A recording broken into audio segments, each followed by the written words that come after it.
자, 정성으로 드린 찬송이 하나님의 보좌에 나가고 또 하나님은 종이 이 땅을 치유하고 또 새롭게 하기를 간절히 바랍니다.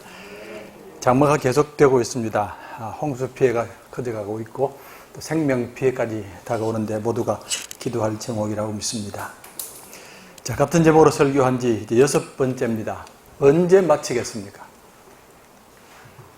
모르겠습니까? 다음 주에 마칠 것 같은데요. 7번 채우는 게 좋지 않습니까? 다음번 마칠 텐데 다음 주에 주제는 뭐겠습니까? 짐작이 안 되세요? 다음 주 주제는 끝입니다. 종말. 그렇게 마치겠습니다. 자, 오늘은 질문 드리면서 설교를 시작하겠습니다. 혹시 이런 말 들은 적이 있습니까? 지금 자연이 이렇게 황폐한 것은 기독교 때문이라고? 자연이 황폐하게 된 것은 기독교 때문입니다. 이런 말 들은 적이 없습니까? 만약 어떤 사람이 이렇게 반박한다면 어떻게 답하겠습니까? 너희들 때문에 이 자연이 이렇게 황폐하게 되었다고 말하면. 자, 온 세상이 고통하는 문제고 시급한 문제입니다. 엄청난 문제입니다. 당장이라도 시작하지 않으면 세상이 멸망할 수 있는 문제입니다. 벌써부터 이 땅을 떠나서 다른 별에 살려고 하는 사람들이 있습니다. 미국의 한 기업가가 친히 우주선을 만들어서 화성에 보냈고 또 준비를 하고 있습니다. 이 문제를 해결하려고 오래전부터 온 세계가 모였습니다. 1990년에 스위스 제네바에서 모였고 1992년에 브라질 리우데자네이로에서 모였고 1997년 일본 교토에서 모였고 2015년에 파리에서 모였습니다. 특별히 2015년에는 세계의 195개 나라들이 모여서 함께 이 문제를 풀겠다고 서명했고 법으로 합의까지 했습니다.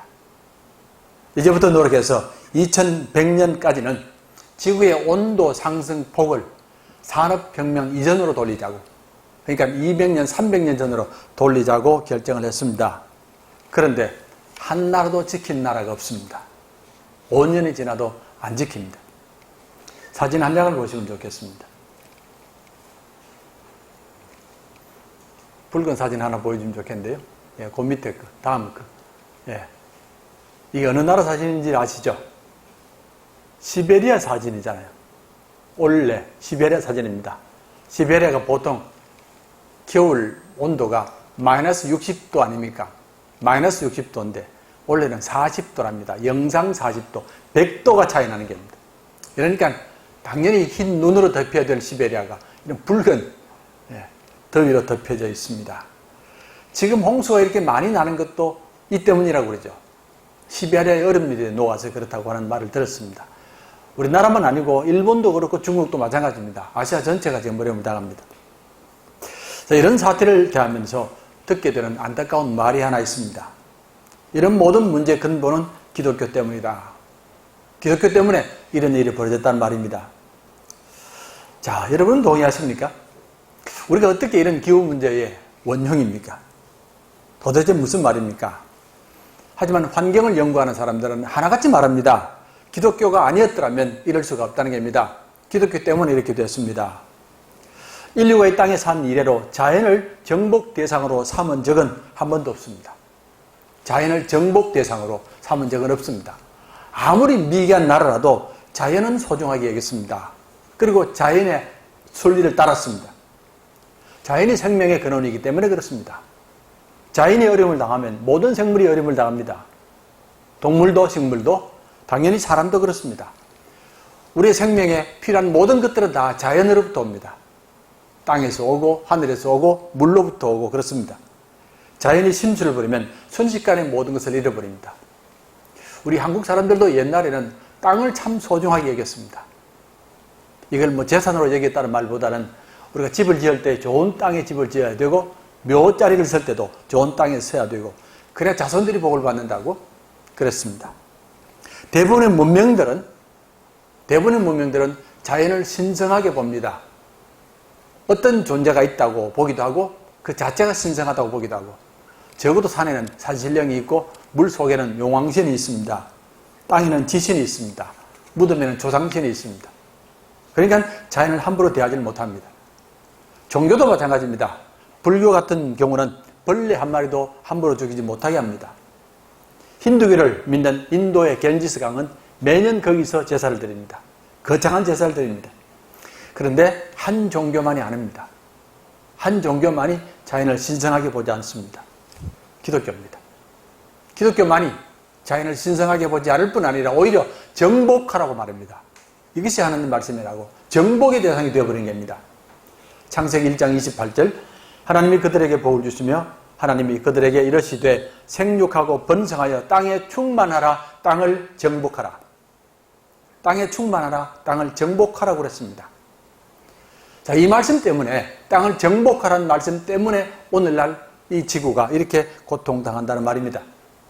이 말에 따르면 산이 불편하면 깎아버리면 되고 물이 불편하면 바꿔버리면 되고 또 거대한 산림도 마구 불태워버리면 됩니다. 동물들도 마음대로 죽이면 됩니다. 정복 대상이기 때문에 그렇습니다. 정복하라고 그랬으니까. 그렇다면 당연히 기독교가 책임을 질 수밖에 없습니다. 지구가 멸망하면 이건 기독교 책임입니다. 아울러 정복하기 위해서는 당연히 힘과 기술이 있어야만 합니다. 자연의 거대한 힘을 이기기 위해서 힘이 있어야 되고 힘을 갖기 위해서는 기술이 발달해야만 합니다. 그래서 기독교를 믿는 많은 나라들이 힘이 있고 기술이 발달되어 있습니다. 미국이 그렇고 영국이 그렇고 독일이 그렇고 프랑스가 그렇고 한국은 어떻습니까?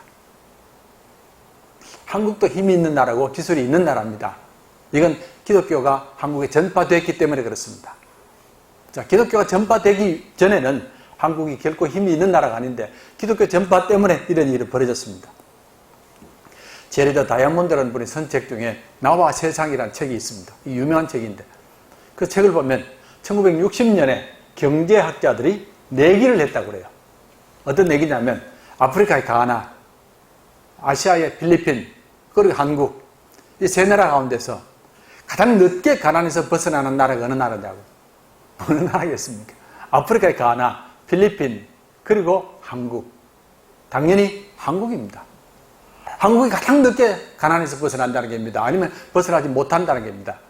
왜냐하면 지하 자원이 없습니다. 땅이 넓은 것도 아닙니다. 사람이 많은 것도 아닙니다. 당연히 가장 늦게 벗어나거나 벗어나지 못합니다. 그런데 지금 우리가 가장 먼저 벗어났고 지금은 세계가 부러워할 만큼 부자가 됐습니다. 외국을 다녀보면 한국 사람이 얼마나 돈이 많은지 모릅니다. 미국 사람보다 훨씬 돈이 많습니다. 왜 그런지는 모르겠는데 한국 사람이 돈이 많습니다. 미국 사람들에게 돈 100%는 큰 돈입니다. 그런데 우리는 10만 원 예산을 쓰거든요. 그렇게 부자입니다. 무엇 때문이냐? 기독교가 이 땅에 찾아왔기 때문에 그렇습니다. 기독교가 왔을 때에 선교사들은 처음부터 사람을 키웠습니다. 지하 자원이 없기 때문에 사람을 키우자. 그래서 교회를 짓기 전에 학교를 먼저 지었습니다.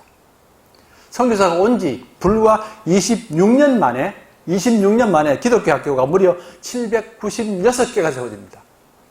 어마어마하게 많은 기독교 학교가 세워지는 근 800개의 기독교 학교가 세워집니다. 장로교 학교가 501개, 감리교가 158개, 캐톨릭이 46개. 게다가 우리가 그때에 미국 교육을 받습니다. 최첨단의 교육을 받는 겁니다. 아마 많은 분들이 어릴 적부터 교회를 다니는 분들은 미국에 많은 걸 봤습니다. 그때 영사기도 보고 풍금도 보고 다 봤습니다. 기독교가 환경 파괴의 원흉이다. 저는 이 말을 들을 때마다 참으로 고통스럽습니다. 어떻게 기독교가 이런 비난을 받을 수가 있느냐 그 말입니다. 하나님이 지으신 세상이고 하나님이 심히 기뻐하신 세상 아닙니까? 우리 모두에게 축복된 자연인데 어떻게 이런 비난을 받느냐고. 변명하고 싶어도 할 수가 없습니다. 말씀에 나와 있기 때문에 그렇습니다. 땅을 정복하라는 말씀 때문에 그렇습니다. 왜 성경에 이런 말이 처음부터 나와 있느냐? 어떻게 이 단어를 쓸 수 있느냐 그 말입니다. 어떻습니까?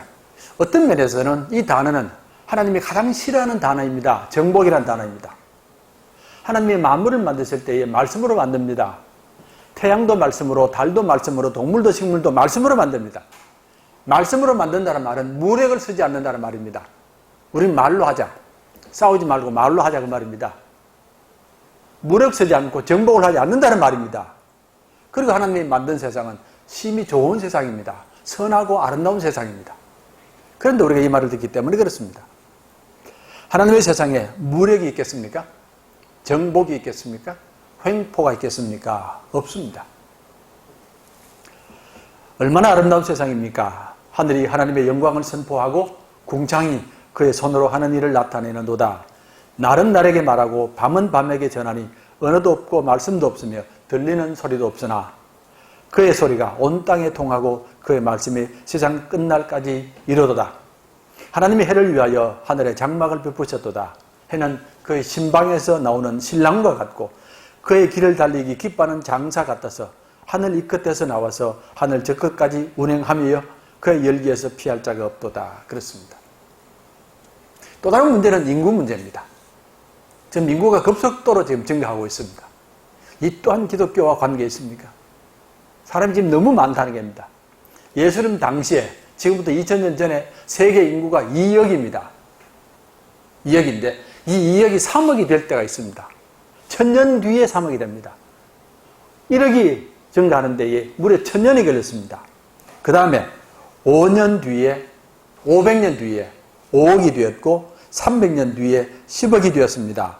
100년 뒤에 17억이 되었고 60년 뒤에 30억이 되었고 40년 뒤에 60억이 되었고 지금 20년 뒤에 거의 78억이 되었습니다. 사진 한번 보여주실래요? 앞에 사진. 이게 인구 증가입니다. 인구가 이렇게 갑자기 올라가지 않습니까? 이게 1900년대 되면 갑자기 올라가는 겁니다. 순식간에 올라가면서 2억, 3억 이런 인구가 이제는 78억 가까이 되었습니다. 이제는 지구가 사람을 먹여 살릴 힘이 없습니다. 이 많은 인구를 먹여 살릴 힘이 없습니다. 앞으로 이 땅에 많이 살아야 100년, 아니면 다이아몬드 교수 같은 분은 50년이랍니다. 자, 이 또한 기독교 책임입니다. 생육하고 번성하라고 그랬으니까. 생육하고 번성하라고 그랬으니까 그렇습니다. 이래저래 피할 길이 없습니다. 과연 기독교가 자연의 문제를 책임져야 합니까? 과연 성경은 땅을 정복 대상으로 삼습니까? 정말 이 문제가 우리의 문제입니까? 그래서 성경을 하나씩 살펴보겠습니다. 성경은 가장 먼저 말합니다. 인간은 하나님의 청지기입니다. 하나님의 만물을 맡은 사람입니다. 결코 주인이 아닙니다. 청지기란 말은 내 것이 아니고 주인이 따로 있다는 겁니다. 나는 돌보는 사람일 뿐입니다. 반면에 정복이란 말은 남의 것을 무력으로 빼앗아서 내 것으로 삼는 것을 말합니다. 남의 것을 무력으로 빼앗아서 내 것으로 삼는 것. 어떻게 사람이 하나님의 것을 정복할 수 있습니까? 빼앗을 수 있고 무력을 사용할 수 있습니까? 얼토당토 하는 말입니다. 어떻게 사람이 하나님의 것을 정복할 수 있느냐? 안 됩니다. 아울러 하나님이 아브라함을 부르셔서 이 땅을 새롭게 하기 위한 것은 의와 공도로 다스리기 위함 때문입니다. 창세기 18장 19절 여호와의 도를 지켜 의와 공도를 행하게 하려고 그를 택하였다. 아브라함을 택한 것은 의와 공도를 행하게 하려고, 무력이 아니란 말입니다. 폭력이 아니란 말입니다. 정복이 아니란 말입니다. 이제는 이런 것들을 버리고 의롭게, 공의롭게 하기 위하여 택했다 그 말입니다. 자, 청지기가 할 일은 주인의 주신 것을 잘 관리하는 일이고 또한 의와 공도로 다스리는 일입니다. 의와 공도로 다스리라고 합니다. 자, 그렇다면 우리가 한 가지 깨달을 것은 있습니다. 다스린다는 말은 좋은 말입니다. 다스린다는 말, 의와 공도로 다스려라 그 말입니다. 이것이 바로 정치가 하는 일 아닙니까? 정치가 하는 일은 백성을 다스리는 일이고 나라를 다스리는 일입니다. 백성들이 안전하게 살 수 있어야 되고 자유롭게 살 수 있어야 되고 나라가 법과 질서를 지키도록 잘 다스리는 것이 정치하는 일입니다. 성도들은 이 땅을 잘 다스려서 만물이 혼돈과 공으로 빠지지 않게 해야 되고 부패하지 않게 해야 되고 망가지지 않도록 하는 게 다스리는 일입니다. 다스린다는 말은 좋은 말입니다. 당연히 하나님의 백성들은 만물을 하나님의 뜻에 따라 다스리는 사람들입니다. 이 땅에 전쟁이 없고 가난이 없고 고통이 없도록 다스리는 일이고 탐욕이 없도록 다스리는 일이고 슬픔과 탄식을 다스리는 일입니다. 참으로 좋은 사람들, 참으로 영광스러운 사람들 아닙니까? 자, 그렇다면 우리는 참으로 억울하다는 생각을 할 수밖에 없습니다. 우리가 이런 책임을 갖고서 다스릴 사람인데 왜 이런 욕을 먹어야 되느냐 그 말입니다. 이제 두 번째 단어입니다. 정복하라는 말, 이 말입니다. 자, 이건 또 무슨 뜻입니까? 왜 다스린다는 좋은 말이 나왔다가 그 뒤에 정복이라는 말이 따라옵니까? 제가 이 문제를 풀기 위해서 유대교 신학자를 찾아갔습니다. 제가 좋아하는 유대인 신학자 중에 조나단 삭스라는 분이 있는데 이분이 쓴 창세기 주석을 다 읽었습니다. 어떻게 풀었냐고 열심히 읽었는데 안타깝게도 어디에도 이 문제를 다루지 않았습니다. 이게 풀려야 되는데 그래야만이 오해가 풀려지고 우리가 비난에서 벗어나는데 이게 풀려야 되는데 아무리 생각해도 하나님이 쓰실 말은 아닙니다. 어떻게 하나님이 땅을 정복하라고 말할 수 있습니까? 땅이 하나님의 것 아닙니까? 어떻게 하나님이 땅을 만드셔 놓고 사람 보고 너희들이 정복해서 가져라. 이게 말이 되는 말입니까? 말이 안 되는 말입니다. 분명히 다른 뜻이 있다고 믿습니다. 자연은 결코 인간의 정복 대상 아닙니다. 가질 것도 아닙니다. 성경에서는 절대로 인간이 무엇을 갖는다, 땅을 갖는다는 말은 없습니다. 소유한다는 말은 없습니다. 땅을 기업으로 받을 뿐이다. 그렇지 누구도 땅을 가지면 안 됩니다. 당연히 이 땅은 물건이 아닙니다. 물건처럼 생명 없는 물건처럼 마음대로 썼다가 마음대로 버리고 이런 게 아니라 그 말입니다. 지난주에 유튜브를 보는데 제인 구달이라는 분의 인터뷰가 나왔습니다. 이분은 세계적인 환경학자입니다. 여자분인데 질문하는 분이 왜 코로나 사태가 일어났습니까? 라고 이렇게 물었습니다. 그러니까 이분이 스스럼없이 조금도 지체하지 않고 환경 때문이지 그 말입니다. 너희들이 환경을 망쳤기 때문에 그렇지라고. 자연은 자연의 세상이 있다는 겁니다. 자연이 사는 영역이 있고 사람은 사람이 사는 곳이 있다. 근데 왜 사람들이 자연을 빼앗아 와서 동물들을 산채로 잡아와서 산채로 먹고 그러면 당연히 바이러스가 따라오지. 동물과 함께 살았던 바이러스가 사람에게 다가올 수밖에 없지 않느냐고. 왜 그게 어렵게 생각하느냐고. 코로나는 사람들이 자연을 황폐시켰기 때문이다라고 그렇게 말합니다. 이렇게 보면 지금 인간이 분명히 발달했다고 해도 여전히 미개한 사람입니다.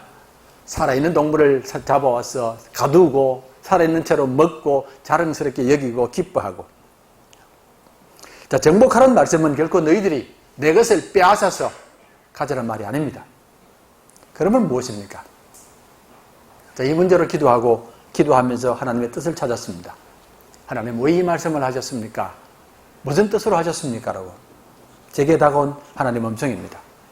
땅을 정복하라는 말의 의미는 땅을 덮고 있는 거짓 사상들을 정복하라고. 땅을 덮고 있는 거짓 사상들, 거짓 철학들, 거짓 신앙들을 정복하라고. 그게 이 뜻이라고 가르쳐 주었습니다. 당연히 만물을 잘 다스려야만 합니다. 아울러서 거짓된 사상들, 거짓된 생각들, 거짓된 철학을 다스려야만 한다 그 말입니다. 그렇지 않으면 이 땅이 망쳐질 수밖에 없습니다. 저는 미국에서 목회하면서 교회 숲을 많이 돌보았습니다. 제가 섬기던 교회가 교회 땅이 한 2만 평쯤 되는데 10,000평은 교회가 썼고요. 교회당도 있었고 교육원도 있었고 또 큰 주차장도 있었는데 10,000평은 그냥 놔둔 겁니다. 한 10년 동안 놔뒀다고 그래요. 그러니까 어마어마한 숲이 된 겁니다. 10년 동안 놔두었으니까. 그런데 하루는 내가 저 안에 한번 들어가고 싶다 싶어서 입구를 찾는데 입구를 못 찾겠다니까요. 워낙 나무가 빽빽하게 있어서. 그래서 하루 없이 이제 낫을 사서 가지를 치면서 길을 만들면서 들어가기 시작했습니다. 들어갔더니만 그 안에 엄청난 숲이 있더라니까요. 수백 년 된 나무들이 쭉 서 있고 그 옆으로 강이 흘러가고 있고 수많은 동물들의 흔적이 다 보이고 그렇습니다. 그러니까 그때부터 시작해서 이제 길을 만들기 시작하는 겁니다. 처음에는 낫으로 했다가 나중에 도끼로 했다가 길을 만들고 이렇게 이제 했습니다. 그 들어갔더니 놀라운 것은 나무마다 가시들이 감고 있는 겁니다.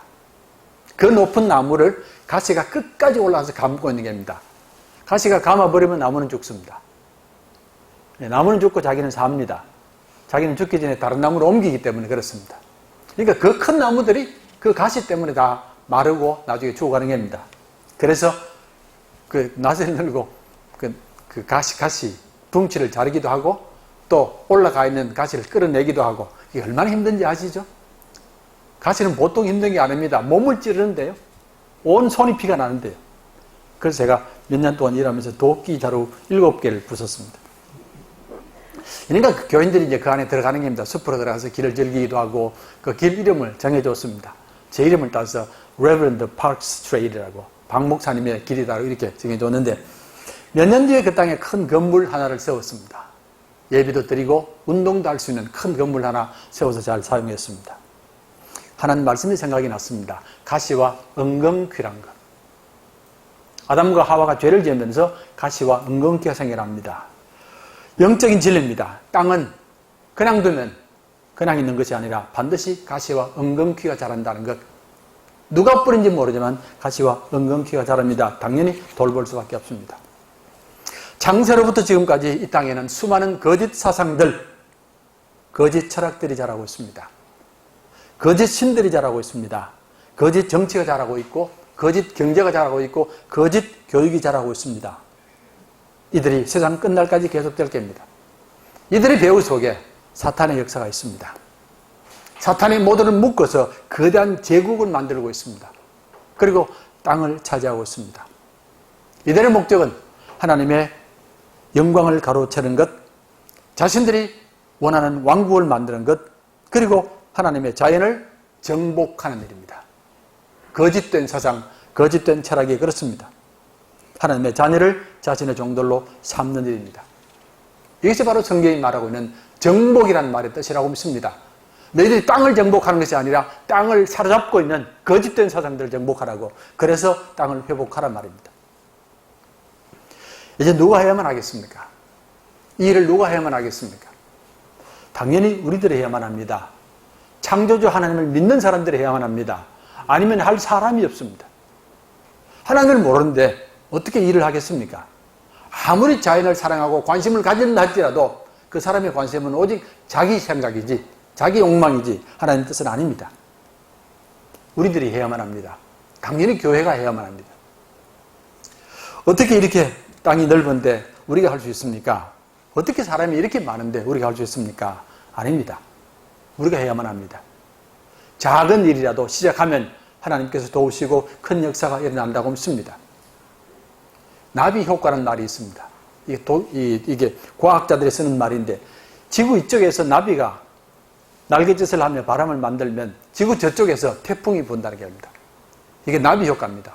그 작은 나비가 그 작은 날개로 바람을 만들면 저쪽에서는 태풍이 분다는 게 아닙니다. 우리가 하는 작은 일이 하나님의 손에 붙들리면 이 땅에 태풍이 부는 일이 벌어지는 게 아닙니다. 쓰레기 버리는 일도 소중하고, 플라스틱을 줄이는 일도 소중하고, 물 사용을 줄이는 일도 소중합니다. 저는 요즘에 밥 먹고 설거지는 제 밥그릇은 반드시 제가 합니다. 그리고 반드시 밥을 먹자 곧바로 합니다. 그래야만이 물을 적게 쓰지 싶어서. 아내를 사랑하기 위함 때문도 아니고, 협박 때문도 아니라, 물을 적게 쓰기 위해서 곧바로 쓰는 게 제일 좋습니다. 우리 자신을 작게 여기지 마십시오. 내가 힘이 없다고, 내가 지식이 없다고, 경험이 없다고 작게 여겨서는 안 됩니다.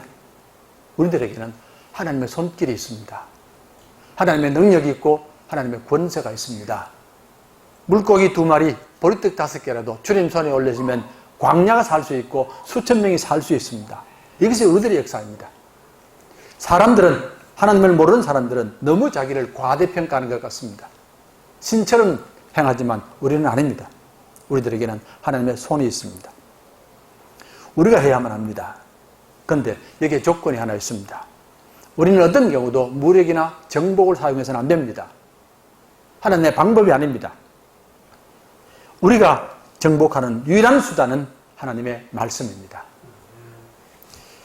하나님 말씀만이 우리가 가지고 있는 최고의 무기고 유일한 무기입니다. 그렇게 바울은 에베소서에서 여러분들이 영적으로 무장하십시오. 그리고 마지막에 성령의 검을 가지라고 말합니다. 검은 곧 하나님의 말씀이라고. 여러분들이 가질 것은 하나님의 말씀이지 세상 사람처럼 검을 갖는 건 아닙니다. 당연히 말씀으로 이 땅을 새롭게 해야 되고 말씀으로 생명을 구해야만 합니다. 말씀만이 유일한 길이고 말씀만이 가장 강력한 무기입니다. 하나님 말씀으로 악의 세력을 정복해야 되고 그리고 땅을 구원해야만 합니다. 하나님 말씀으로 거짓된 사상들, 거짓된 철학들을 물리쳐야만 합니다. 하나님 말씀으로 생명을 회복해야만 합니다. 우리가 하나님 말씀을 소홀히 해버리면 당장에 이 땅에 가시와 은근키가 자라날 수밖에 없습니다. 결코 이 땅에 그냥 있지 않습니다. 지금 이 땅이 어려움을 겪는 것은 사탄 때문만은 아닙니다. 성도들 때문입니다. 당연히 하나님 말씀을 사랑하고 말씀에 헌신해야 될 백성들이 안 하면 이 땅은 어려움을 당할 수밖에 없습니다. 사탄에게 핑계대지 말고 우리가 말씀을 얼마나 충실히 하느냐를 물어야만 합니다. 이제 우리의 생각을 바꿔야 되고 우리 신앙을 바꾸셔야만 합니다. 말씀에 따라서 신앙을 바로 세워야만 합니다. 독일의 신학자 가운데 몰트만이라는 분이 있습니다. 세계적인 신학자입니다. 자, 이분이 이렇게 말합니다. 지금까지 우리는 신앙을 잘못된 방향으로 나아가게 했습니다. 방향을 잘못 잡았다는 겁니다. 열심히 달렸지만 방향을 잘못 잡았습니다. 그러므로 이런 어려움이 있다는 겁니다. 무엇을 잘못 잡았습니까? 지금까지 우리는 오직 인간 중심이었다는 겁니다. 오직 인간. 구원도 오직 인간, 축복도 오직 인간, 환경도 오직 인간입니다.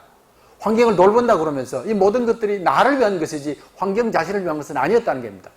오직 인간만을 위해서니까 인간 속에 죄악이 있으면 다 무너진다는 말입니다.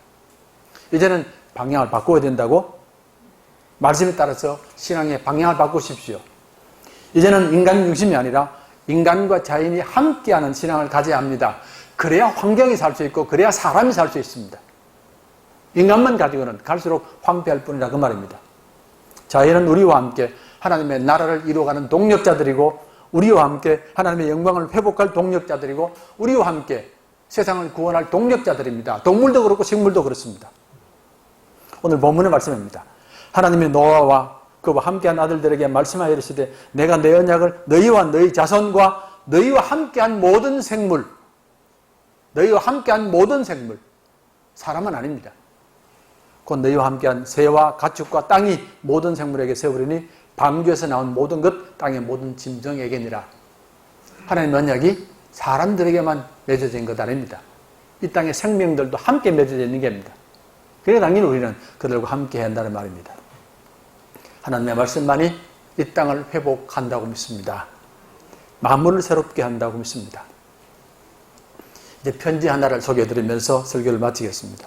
이 편지는 미국의 독립 200주년 때에 미국 정부가 공개한 대통령의 편지입니다.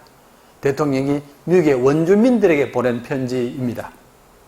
존경하는 대통령님, 워싱턴에 있는 위대한 지도자 당신이 우리 땅을, 인디언들의 땅을 사고 싶다는 요청을 받았습니다. 또한 우정의 말, 친절한 말도 함께 보내왔습니다. 자, 이런 말들은 따뜻하긴 하지만 그저 담례일 뿐이지 실제로 당신들이 우리의 우정을 필요로 하다고 생각하지 않습니다. 우리는 당신이 제안한 것을 고려할 것입니다. 그 까닭은 우리가 고려하지 않으면 당신들이 총을 들고 우리 땅을 빼앗아 갈 것을 알기 때문입니다. 당신들은 어떻게 하늘을 사고 팔 수 있습니까? 땅의 체온을 사고 팔 수 있습니까? 그런 생각은 우리 인디언들에게는 너무나 생소한 생각입니다. 더욱이 우리는 공기의 신선함과 물의 영롱한 빛깔을 우리 것으로 여기지 않습니다. 이 땅의 모든 구석구석은 나의 백성들에게는 신성한 것들입니다. 빛나는 솔잎들, 모래 해변, 어둠침침한 숲속의 안개, 노래하는 벌레들, 이 모두가 우리 백성들의 기억과 경험 안에는 성스럽습니다. 우리가 사는 방법에 대하여 백인들이 이해하지 못한다는 것을 알고 있습니다. 당신들은 밤중에 와서 땅으로부터 필요한 모든 것을 빼앗아가는 타인들입니다. 땅은 백인들에게 형제가 아닌 적입니다. 당신들은 땅을 정복한 후에도 계속해서 전진합니다. 당신들이 개걸스럽게 먹고 그 땅을 먹고 나면 그 뒤에는 사막만이 남습니다. 당신들 도시의 광경은 우리 인디언들의 눈을 아프게 합니다. 이유는 우리 인디언들이 야만인이기 때문이겠습니까? 당신들을 이해하지 못하기 때문이겠습니까? 내가 만일 당신의 제안을 받아들이기로 할 경우에 한 가지 조건을 제안하겠습니다. 짐승들이 없는 곳에서 인간은 무엇입니까? 만일 짐승들이 사라지면 인간들은 커다란 정신적 외로움 때문에 죽게 될 것입니다. 왜냐하면 짐승들에게 일어난 일들이 사람들에게도 일어나기 때문입니다. 백인들이 언젠간 발견하게 될 한 가지를 우리는 알고 있습니다. 우리가 믿는 하나님은 당신이 믿는 하나님과 같은 하나님입니다. 당신들이 우리 땅을 소유하기 원하는 것처럼 하나님도 우리 땅을 소유하기를 원한다고 생각하지 마십시오. 그분은 우리 모두의 하나님입니다. 그리고 그분의 사랑은 백인들과 인디안들에게 동일합니다. 이 땅은 그분에게 소중합니다. 그러므로 땅을 해롭게 하는 것은 창조주를 수없이 모독하는 것이 됩니다. 그리하여 언젠가 백인들은 소멸될 것입니다. 당신들의 잠자리를 계속해서 오염시키면 언젠가 당신은 자신의 찌꺼기 안에서 숨막히게 될 것입니다. 들소들이 사육되고 야생마들이 죽고 숲속의 신성한 구석구석들이 인간 냄새로 무거워지고 풍성한 언덕이 주는 광경이 떠들어대는 부자들로 말미암아 손상될 때에 덤풀이 어디에 있고 그리고 독수리가 어디에 있겠습니까? 그것은 생명의 종말이며 죽음의 시작입니다. 백인들의 도시에는 조용한 곳이 없습니다. 봄에 흔들리는 나뭇잎 소리며 벌레들의 날개들이 바스락거리는 소리를 들을 수 있는 곳이 없습니다. 내가 아마 야만인이어서 이해를 못하는 탓이어서 소음이 내 귀를 아프게 하는지 모르겠습니다. 만일 인간이 속독새의 아름다운 울음소리와 연못과 개울들의 논쟁을 들을 수 없다면 인생에 남는 것이 무엇이겠습니까? 인디언들은 대낮에 비로 씻겨지고 소나무 향내를 실은 부드러운 바람의 소리를 더 좋아합니다. 공기는 인디언들에게 매우 소중한 보배입니다. 동물들, 나무들, 인간들 모든 것들이 함께 숨을 나누어 갔기 때문입니다. 하지만 백인들은 그가 마시는 공기를 알아차리지 못하는 것 같습니다. 그리고 죽어가는 사람처럼 냄새에 무감합니다. 만일 우리가 백인들이 꿈꾸는 것이 무엇이며 긴 겨울밤 그들의 자녀들에게 어떤 희망을 얘기해주며 내일을 향하여 그들의 마음속에 어떤 비전을 태우고 있는가를 알게 된다면 우리는 보다 깊이 이해할 수 있을지 모르지만 우리는 야만인들입니다. 백인들의 꿈은 우리에게 감춰져 있습니다. 감춰져 있기에 우리는 우리의 길을 갈 것입니다. 만일 우리가 서로 동의한다면 당신이 약속한 인디안 불확지정 보호주를 확보하게 할 것입니다. 그곳에서 우리는 우리가 바라는 대로 우리의 짧은 날들을 살아가게 될 것입니다. 마지막 인디언들이 이 땅으로부터 소멸되어 오직 광야를 가로질러 흘러가는 구름의 그림자만이 남을 때에 이 해변 숲들은 내 백성의 정신을 간직하고 있을 것입니다. 그 까닭은 그들이 새롭게 태어난 아기가 엄마 가슴 고동 소리를 사랑하듯 이 땅을 사랑하기 때문입니다. 우리가 당신들에게 우리의 땅을 판 후에 당신은 우리가 이 땅을 사랑하듯 사랑하고 우리가 간수하듯 간수하고 그것에 대한 기억을 당신들 마음속에 기억하십시오. 당신이 이 땅을 가져간 후 당신의 모든 힘과 능력과 마음으로서 당신의 자녀들을 보호하고 신이 우리를 사랑하듯 사랑하십시오. 당신의 하나님이 우리의 하나님과 같은 분이라는 것을 우리는 알고 있습니다. 이 땅은 그분에게 소중합니다. 백인일지라도 공동의 운명으로부터 제외될 수는 없습니다. 사랑하는 성도 여러분, 여러분과 저는 상처난 세상을 치유하기 위하여 부름받은 사명자들입니다. 청지기들입니다. 하나님 말씀으로 세상의 정치를 치유하라고, 세상의 경제를 치유하라고, 교육을 치유하라고, 자연을 치유하라고 부름받은 사명자들입니다. 우리가 해야만 합니다. 우리밖에 할 사람이 없습니다.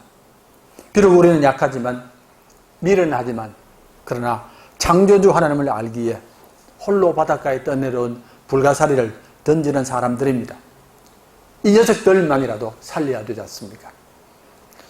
오늘도 하나님께서는 우리가 말씀으로 돌아오기를 간절히 바라십니다. 말씀을 붙들어야지 세상의 거짓된 사상들, 거짓된 철학을 이길 수 있기 때문에 그렇습니다. 말씀을 가져야만이 자연을 바라보는 눈이 달라지게 되고 자연을 대하는 마음이 달라지기 때문에 그렇습니다. 다시금 말씀으로 돌아가셔야만 합니다. 그리고 만물을 하나님의 뜻에 따라 다스리시고 땅을 덮고 있는 악한 사상, 악한 철학, 악한 우상을 정복하셔야만 합니다. 이 거룩한 사역에 여러분도 저도 함께 쓰임받게 되기를 간절히 축원합니다. 거룩하신 하나님, 오늘도 말씀 앞에 우리를 세워주옵시고 말씀으로 우리를 붙들어 주심을 감사드립니다.